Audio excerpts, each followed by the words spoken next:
Salut à tous, c'est Pank Dachono, bienvenue sur cette vidéo qui aujourd'hui va parler de contrôle en hypnose. Pas le contrôle dans le sens quelqu'un qui vous contrôle, mais le fait de maintenir un contrôle sur nous-mêmes quand on veut faire de l'hypnose.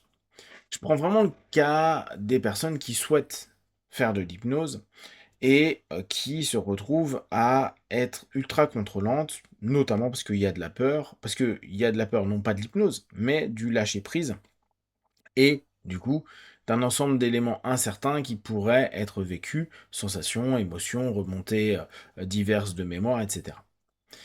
Tout ça s'explique, se comprend, etc. Néanmoins, c'est un peu embêtant pour les personnes qui souhaitent faire de l'auto-hypnose ou souhaitent vivre des séances d'hétéro-hypnose, que ce soit dans le cadre d'accompagnement ou dans le cadre plus ludique d'hypnose de rue ou de scène. Chose marquante, c'est que énormément de personnes qui deviennent praticiennes en hypnose ou en hypnothérapie sont des personnes qui ne sont elles-mêmes pas forcément très douées pour faire de l'hypnose, pour vivre de l'hypnose. C'est plus juste. En réalité, leur transe est assez souvent légère, c'est eux-mêmes qui font le retour, et cherchent des façons de d'amplifier ça. Mais il arrive très souvent que ils n'y parviennent pas rapidement, donc ils abandonnent, et moi je l'ai eu, mais je pense des centaines de fois, des personnes qui disent moi je pratique l'hypnose, mais on n'arrive pas à me mettre en transe. N'oubliez pas que l'opérateur n'est qu'un facilitateur, donc c'est pas le on, c'est tu n'es pas prêt à y aller, tu n'y arrives pas, ou il se peut que tu aies des difficultés réelles à y aller, liées pour une fois pas à une émotion ou autre, mais tout simplement parce que génétiquement, on va dire, t'es pas fait pour ça. On commence à prouver qu'il y a effectivement une population qui va avoir beaucoup de mal. Ce qui ne veut pas dire qu'il ne va pas y arriver, mais le contre-coup, c'est qu'il va falloir travailler beaucoup et les résultats sont pas fous. Donc, à partir de là, beaucoup de personnes abandonnent. Parce que ce qu'il veut vivre en hypnose, c'est une déconnexion totale, c'est limite oublier plein de choses.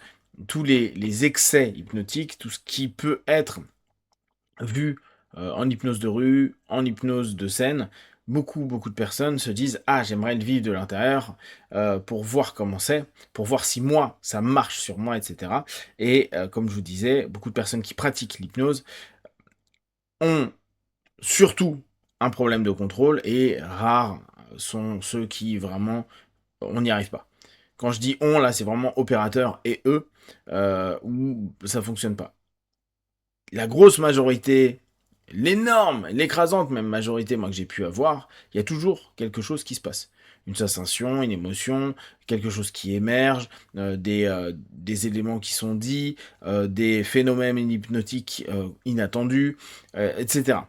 Par contre, ça peut être long. En plus, la plupart du temps, il y a une espèce de défiance inconsciente par rapport à la transe et l'hypnose.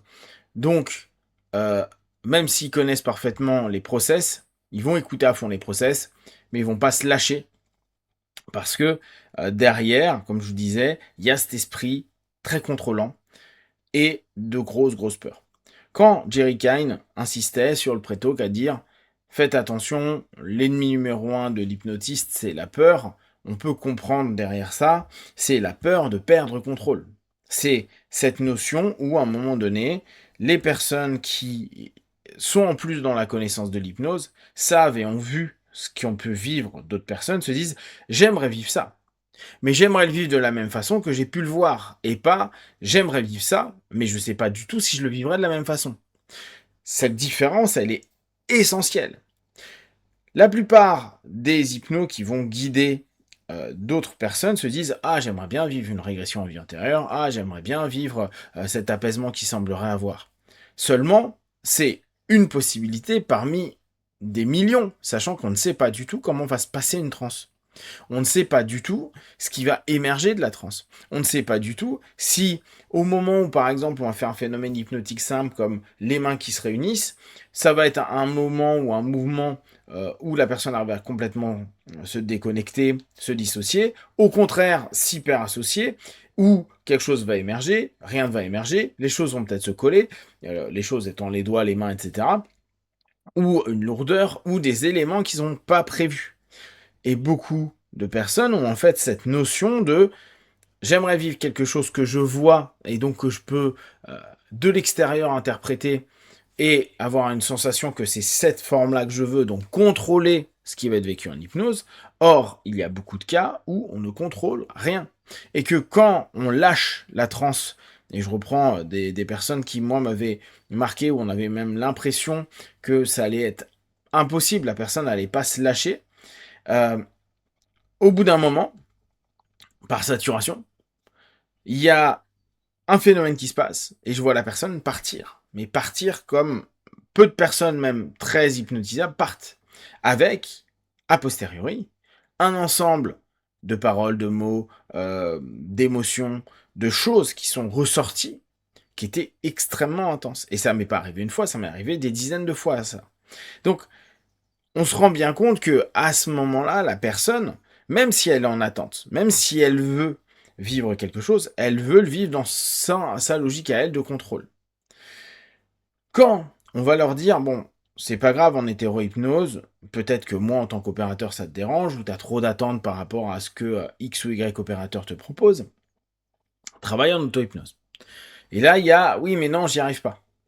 Pour autant, toute hétérohypnose est auto-hypnose, donc on peut se dire, l'auto-hypnose est quelque chose de complètement viable pour arriver dans un état. Mais là encore, c'est j'aimerais vivre une expérience telle que mes clients, mes patients, mes partenaires de session l'ont vécu. C'est-à-dire qu'il y a une attente et pas une découverte. Il y a une façon attendue de ce qu'est la transe. J'aimerais être complètement dissocié, alors qu'il y a des personnes qui ont des trans ultra associées. J'aimerais être au plus profond de moi, alors qu'il y en a qui vont s'élever. Ou inversement, j'aimerais aller très haut et on n'y arrive pas et on se sent de plus en plus lourd. Les attentes, les désirs qu'on a peuvent ne pas avoir du tout le type de phénomène qu'on vit. Quand on fait de l'auto-hypnose, ce qui est cool, c'est qu'on peut répéter 1 heure, 2 heures, 5 heures s'il le faut. On peut passer notre après-midi à se dire je bosse mes gammes d'auto-hypnose.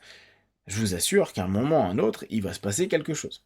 Néanmoins, il se passera quelque chose, mais on va peut-être pas capter cette chose-là. Pourquoi? Parce qu'on est en attente, on veut contrôler la forme que ça donne. Je veux que mes mains soient collées, je veux oublier un chiffre, je veux avoir telle ou telle chose.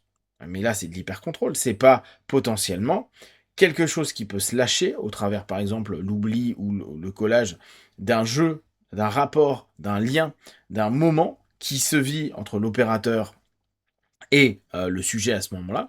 Et c'est une conséquence potentielle, peut-être que ça passera, quand on dit passer, que la suggestion soit validée et du coup il y a le phénomène, soit ça ne passera pas, pour une raison X ou Y, peut-être que la personne ça la dérange d'oublier un nom, ou, mais ça ne dérangera pas un numéro, ou peut-être que oublier quelque chose de problématique, et on fait rebondir, que ce soit souvent en rue ou en scène, sur quelque chose qui permettra d'ouvrir, qui va peut-être rentrer dans le champ des croyances, d'acceptation, et de lâcher prise suffisamment ludique pour que la personne s'amuse.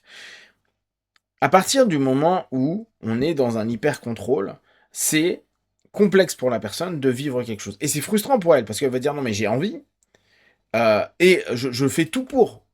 Oui, ils font tout pour obtenir ce qu'ils veulent obtenir, et pas découvrir ce qu'une transe peut apporter. Et parfois, et ça on le dit bien, les trans du quotidien, personne s'en rend vraiment compte. Qu'est-ce qui vous dit que vous n'êtes pas déjà en transe? Oui, je suis en transe, mais c'est pas les phénomènes que je veux voir. C'est pas comme mes clients, comme mes patients, j'aimerais vivre la même chose. Sauf que tu n'es pas tes clients et tes patients. Et ça ne veut pas dire que parce que tu ne vis pas une régression de la même manière, ou des sensations de la même façon, ou des hallucinations de la même façon, que tu n'es pas un niveau de transe complètement utile pour une réception des suggestions, pour un recadrage de problématiques, qui est quand même le cœur pour nous en hypnothérapie. Et que, au travers du fait que l'attente est tellement excessive, donc le volonté de contrôle de ce qui se passe, et pas la capacité à se dire: «OK, je regarde ce qui se passe et s'il y a un phénomène, il peut ne pas être celui que j'attends et pas de la façon que je l'attends». C'est bien sûr quelque chose qui peut être frustrant, mais qui n'empêche en rien qu'il y a quelque chose qui se passe en transe, que cette transe, elle est, pas forcément validée par la personne parce qu'elle ne répond pas à des critères, alors qu'elle est présente, elle est possiblement exploitable et du coup, c'est à apprendre au travers de l'auto-hypnose à découvrir sa transe et pas à créer la transe qui est tendue par ce qu'on a pu voir, lire, entendre, et cetera, et cetera.